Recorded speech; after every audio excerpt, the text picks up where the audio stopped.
Hi everyone. Here I am, ready to dive in deep with The Thin Ice. Now, some have suggested that I do this in-depth part covering multiple songs at once because several of them, including The Thin Ice, are not only very short, but also very closely linked, flowing directly from one into the next. And I've thought about this quite a bit myself as I prepared to take on this project. And there might be times when I actually do some of them that way. But for now, not yet. Because believe it or not, this Thin Ice piece, even though the music is so simple, structurally, harmonically, and all of that, but also it's such a short piece of music, in spite of that, I found myself spending several days having to condense my notes and think about how to streamline everything that I felt that I wanted to say about this. Because, as I said at the beginning of this project, it's not only about the musical elements themselves, because when we're dealing with music like this, that is so intertwined with the ideas and concepts that the composer or the author wants to express, you have to look at the lyrics, you have to look at all the different elements that the artist has brought into the picture in order to understand and treat the music fully. So, as you know, if you're following my journey, I listened to the entire album first. And some of you asked me, when will I listen to the next song on the album? So maybe you don't know that I've already done the first listen of every single song, but I have. So now I am going on into the in-depth. But if you want early access to all of those first listens, you can simply join my membership page either on Ko-fi or Patreon. After listening and spending a bit of time with the music, I watched the movie. And this song is one that surprised me a lot when I saw the movie, because the music itself, in my first listens, had painted a rather different picture in my mind than what I found in the movie. So I want to describe briefly that original image. And the first part of the song created the picture of a couple with their new baby. Mama holding the baby, but Daddy is sitting right there as well, and he is the one doing the talking. He's cooing and crooning and doting over the little bundle. And I guess I got this idea because of the way the lyrics start out with different pronoun cases between Mama and Daddy. And of course, the music sets a warm, cozy scene. It's kind of dimly lighted. Maybe it's in the evening as night begins to fall, implied by the warm tones in the music, the piano chords, the lullaby, ballad style, the cooing voice. That's the picture I got from the music at the beginning. And one more detail. This baby is a little boy, as indicated by Baby Blue. Later on in the album, some songs down the road, I'll come back to this color and comment some more about it. But anyway, as the scene progresses here, it builds to a point of ecstasy on the final babe word because of the lift which happens in the D major chord as it modulates to G for a moment. And I want to show you what I mean when I say that.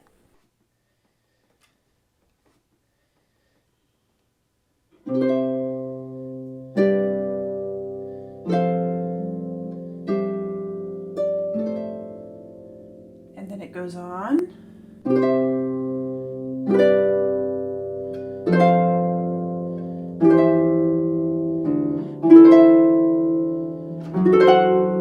There's your D major. And it feels like we've arrived on a G there a bit.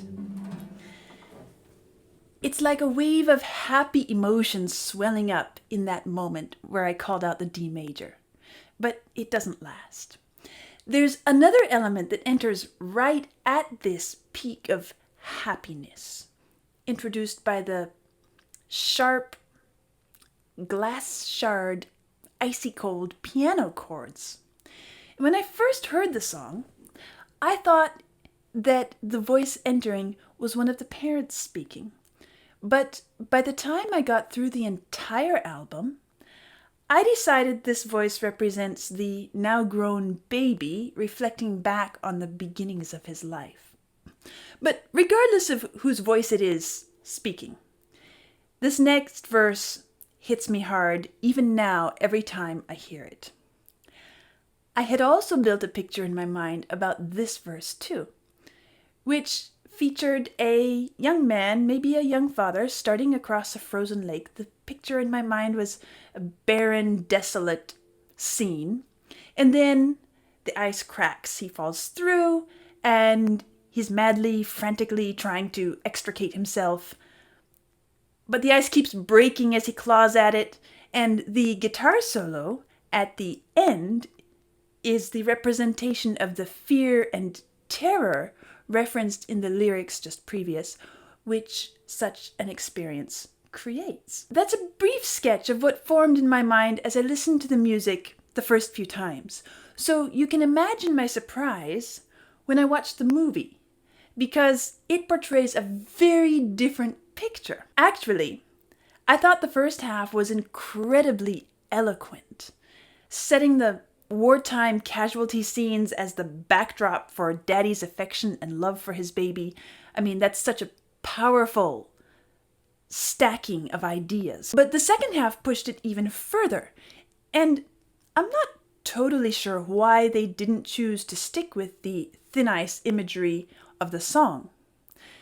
I mean, the pool in the hotel, there wasn't a hint of ice in it.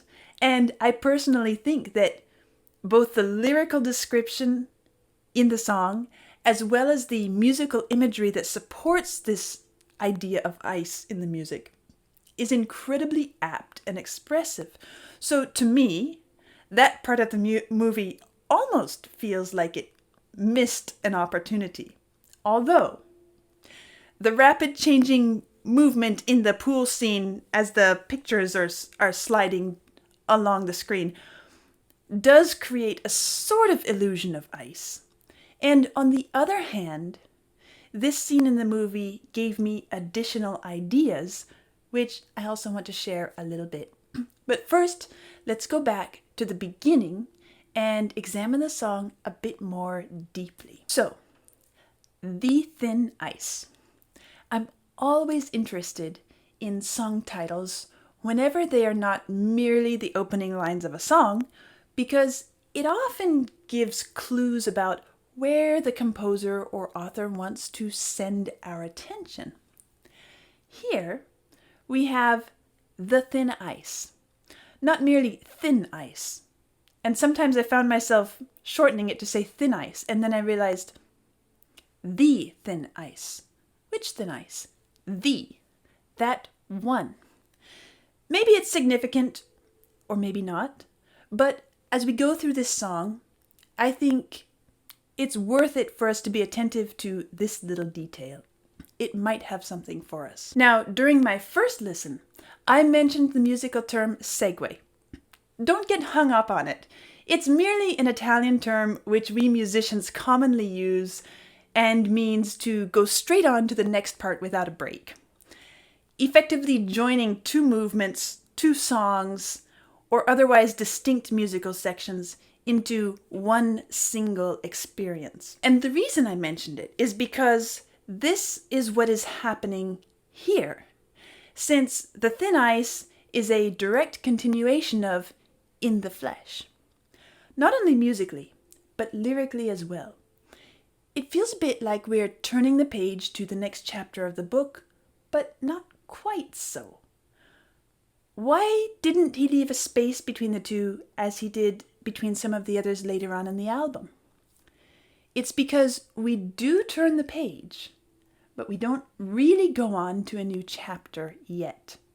It's like he told us the beginning of the story during In the Flesh, and now he's adding a necessary explanation which is not exactly a progressive part of the story, but rather a deeper insight into the meaning, the background, and the implications of it. So before we go on, let's hear the two together, the very end of In the Flesh with the very beginning of The Thin Ice. And you will notice that the connection point between the two is not music, not even an instrument, not a single note. Instead, it's the baby's cry.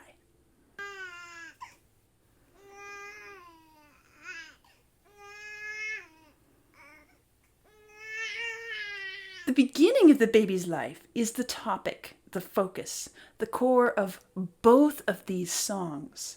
And we see this in the movie too. The baby appears in his carriage for the first time here. But we're not going further down that road. We're not even taking a single step further. We're still in the very first stage of his life, during which this baby's cries still sound like a newborn. Why is this significant? I'll get back to that also in a little bit. Now, perhaps surprisingly, because it is so short, this song has 3 distinct parts. The first lines communicate the baby's perspective of the world. The baby's perspective of the world. It all starts with love.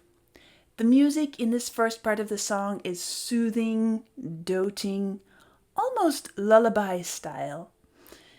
The opening is gently pulsing on the piano chords and wrapping the baby in warmth. It's describing the way the world looks and feels from that perspective. And the singer's voice is mellow, warm, conveying understanding and closeness. Both parents do love this baby. We know it by the tense of the verbs, but as I alluded to at the beginning when I described the image that first formed in my mind, it gets interesting when we notice the way this fact of parental love is expressed. Mama's in the third person and daddy's in the second person. Mama loves her baby and daddy loves you too. I noticed pronouns changing like this multiple times throughout the album. And although my first impression is that it's indicating the sense of his absent father's love and devotion to him, I think Waters is also trying to convey different perspectives, perhaps also playing with the characters a bit. It's the baby in this story, maybe Waters himself, at least some of the time, but it also allows it to be you, the listener, as well. Her baby, you too. And so we get to the second idea of the song, still in the same verse, but the scene shifts slightly away from what Baby Blue sees and feels through his own eyes, turning our attention more towards the doting parental voice, warning now about the reality of this world. We don't hear, and the sea is warm and the sky is blue, like we heard the solid, indisputable truth of Mama loves her baby and Daddy loves you too. No, instead, it's now may look warm, may look blue. And so we home in on the message of this song, which is the deceptiveness of this world. It's not real as it appears. Reality or life is very different from what Baby Blue perceives it to be. Life in this world is the thin ice. And that is why I think it's significant that the title is The Thin Ice, not merely Thin Ice. I think Waters is a master communicator. Notice how baby now becomes babe, which is a term of endearment, and not only one that is applied to actual babies, but to people of all ages. It's as if this voice is addressing all the childlike ones, the innocent and vulnerable, the ones whose concept and experience of the world is love. Those who think that the sea is warm simply because it looks warm. They don't have enough experience yet to know that the reality is far different and that their expectations are setting them up for disastrous consequences. The sea may look warm. The sea is actually life, and the water may look warm, attractive, inviting, a sort of Caribbean holiday vibe. But in reality, it is ice, thin and treacherous. And then, but oh baby blue. After this baby blue, we come to one of the few unique musical moments in the song, meaning something that only happens once, inserted at a choice moment to communicate a special, important, emotional element. And it's that little handful of bass guitar notes plucked out in the style of we could say a lament. It's full of heartache and regret and longing. Just a few simple notes set against this A minor chord.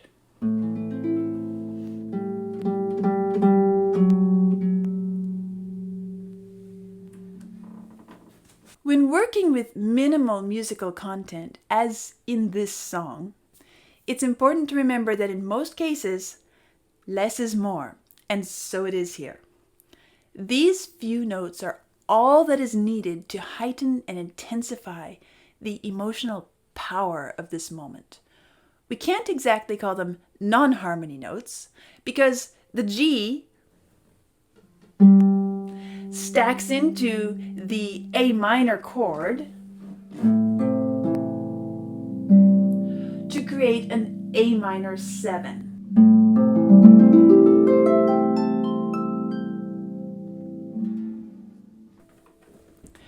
But these added notes complicate the harmony significantly here, since this whole song up until this point has been simple, clean harmonies. So we really feel the emotional impact when the G is brought in. And then, as is very often the case when composers want to express sadness, despair, hopelessness, it steps down just a half step.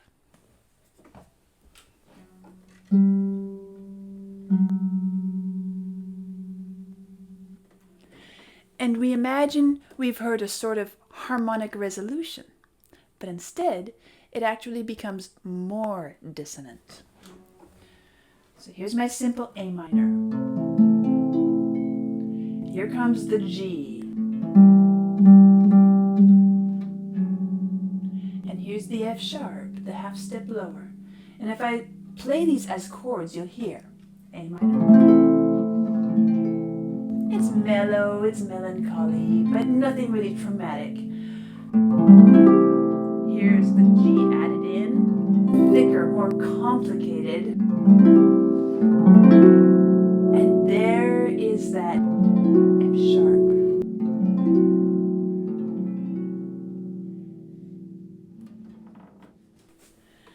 It's a very special, emotional moment in the song, musically speaking. It imitates, rhythmically, the quick catching breath of a sob.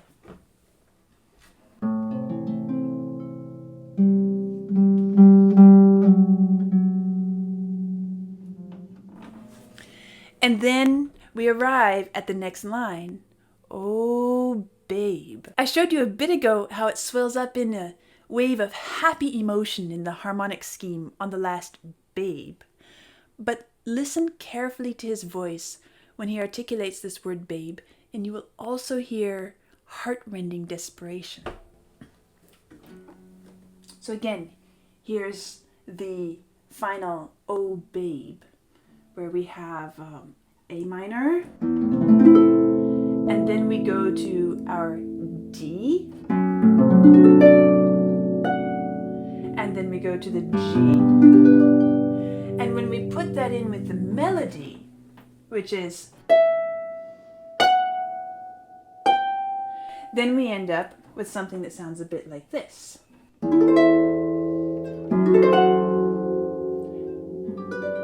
then here is where his voice begins to ache with agony. Again, it's an artistically eloquent moment, which stands out especially strongly because of the simplicity of the musical setting. Something bad, inevitable, is about to happen or about to be expressed, and it's unavoidable. And now we come to the third and final part of the song. Well, musically, structurally, it's only the second part, because it's the second verse. But you notice that I kind of split the first verse into two sections because of the lyrical content, so I'm calling this second verse part 3. And here, everything changes. I think this is a good moment for me to point out something harmonic in the musical structure. The entire song is built out of a single 4-chord sequence, which is simply repeated in 2-bar segments, like this.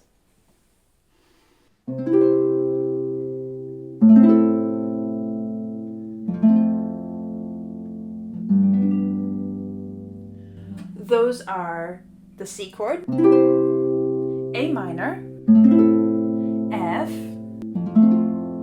G, or if I name them according to their position within the key, it's 1, the tonic, then 6, then 4, and then 5, which means you can then translate that to any key. Now, probably you're thinking, that sounds vaguely familiar, very familiar. Yes, it is. It is one of the most common chord sequences we find in music. And, well, what if you hear it like this?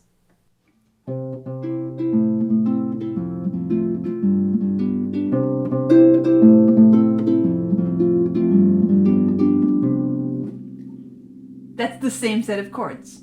Or, what if you hear it like this?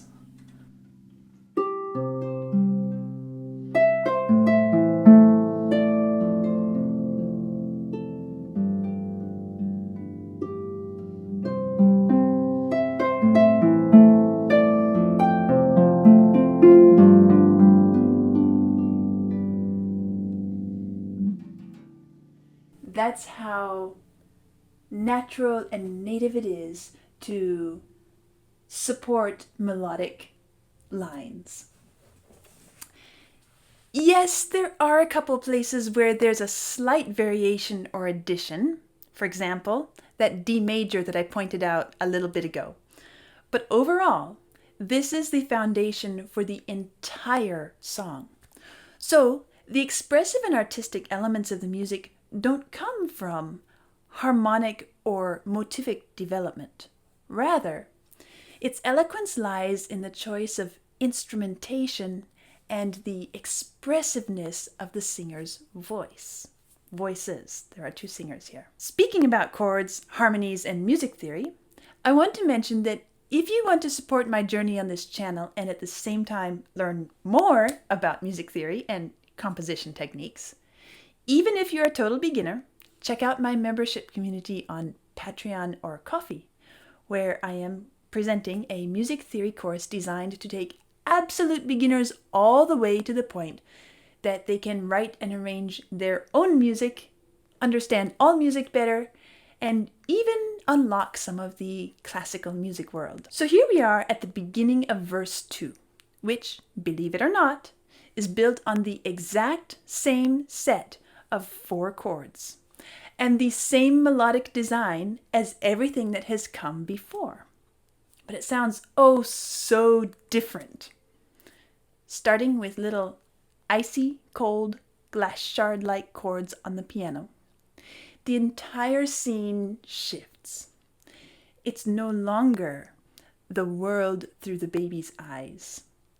This ice that we hear in the piano is the expression of what life really holds. Personally, I hear this juxtaposition of the thin ice with Baby Blue's innocent perception of the world in the way the piano places its icy footsteps over the warm, friendly, walking, melodic bass line in this second verse. And as I said, the structure of the music hasn't changed at all.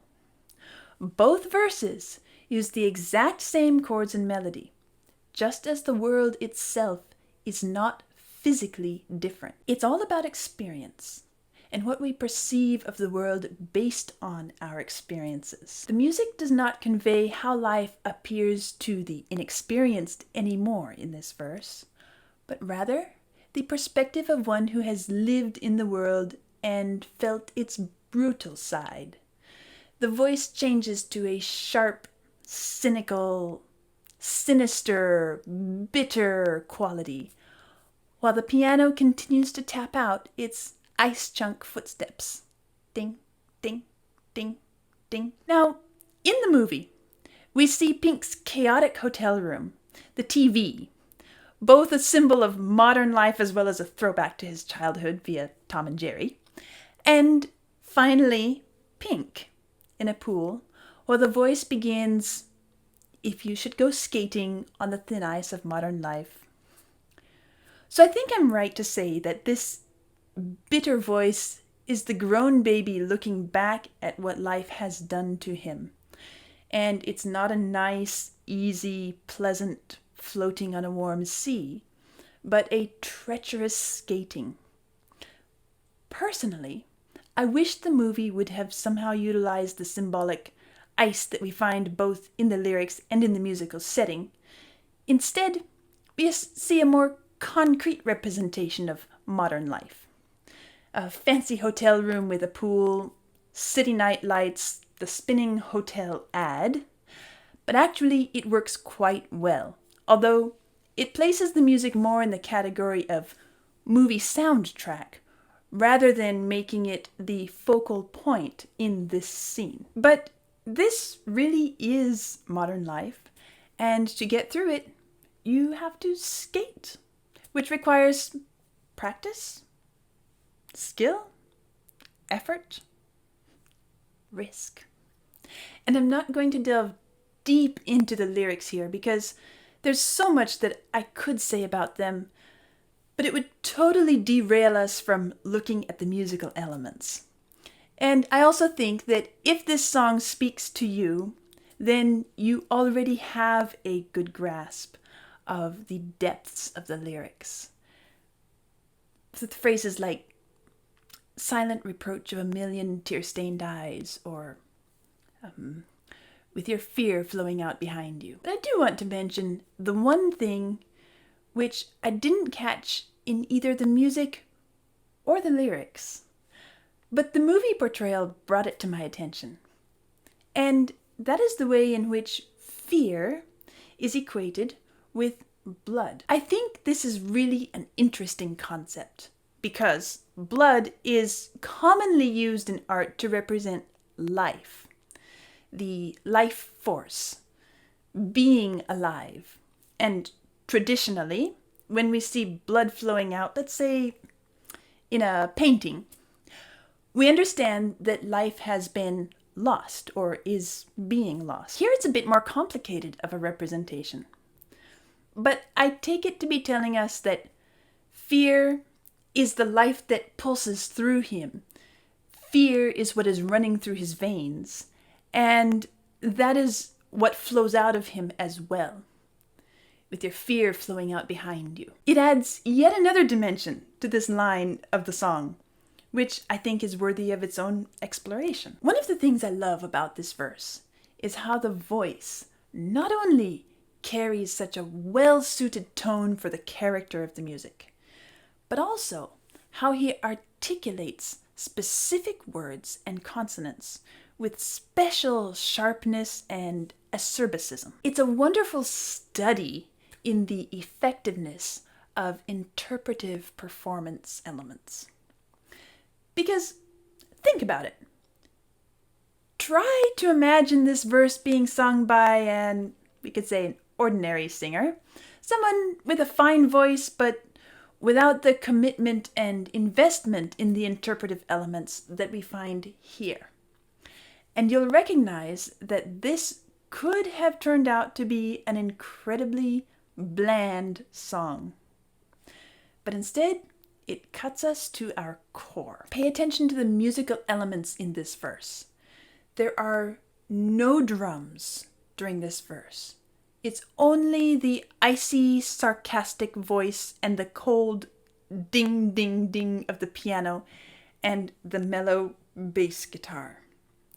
In fact, other than the voice, the bass guitar is the main instrument here, like a drilling machine boring ever deeper into our hearts, into our souls, tearing everything apart. I said earlier that this bass makes me think of the warmth of the first verse, and it does. But it also conveys a dark, mysterious, watery depth. And then we get to the clawing drums tumbling in all at once, as if we're falling, which carries us into the guitar solo. Now here, in the musical structure, we have the third section of the song, while topic-wise, I feel like we can consider it an extension of verse 2. It's not a solo meant to show off the highest level of virtuosity.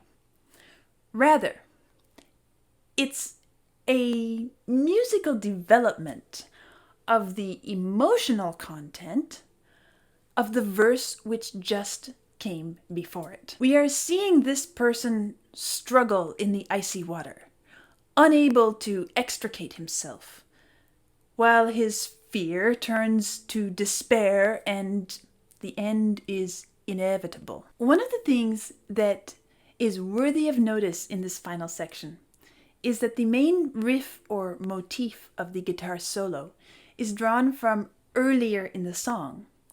It's the crooning ooh that we heard so sweetly sung in the first verse.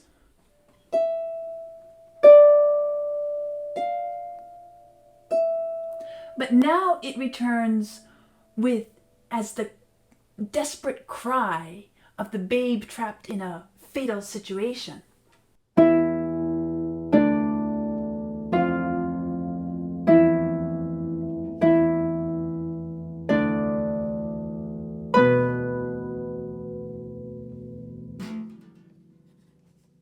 It's a great musical linking, layering, combining of ideas within the song, and it changes our experience of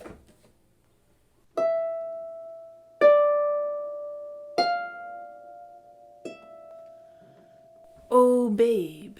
If we go back for a second listen, try to imagine the crooning voice of the first verse here at the guitar solo, or this desperate cry inserted into the first verse, where it's so gentle, and see what that does to your perception of the song and how it changes and stacks some ideas that maybe weren't linked before. At the beginning, I made the point that this is set at the beginning of the baby's journey, but that it doesn't take us any further down the road. It deals only with the earliest stage of the baby's life, when its cry is still that of a newborn. So, why did Waters write an entire song about this earliest stage of life? Okay, it's a short song, but still, he gave it quite a bit of attention. Of course, it's significant for him in his own experience, because that's the stage during which he lost his father. And of course, the movie shows this entire song revolving around his father's death.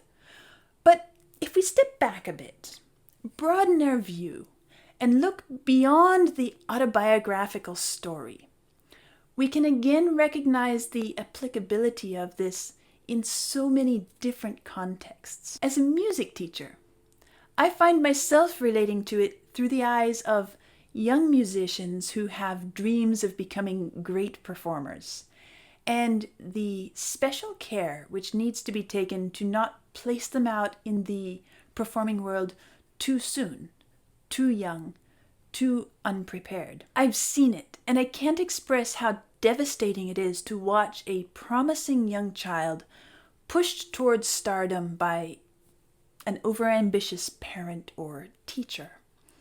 Knowing that we will inevitably witness all that potential destroyed by being put out in the limelight too soon. Because it's not only about technical or even artistic ability, but about emotional maturity and development of judgment as well. Or, as I like to say, the readiness of the inner soul.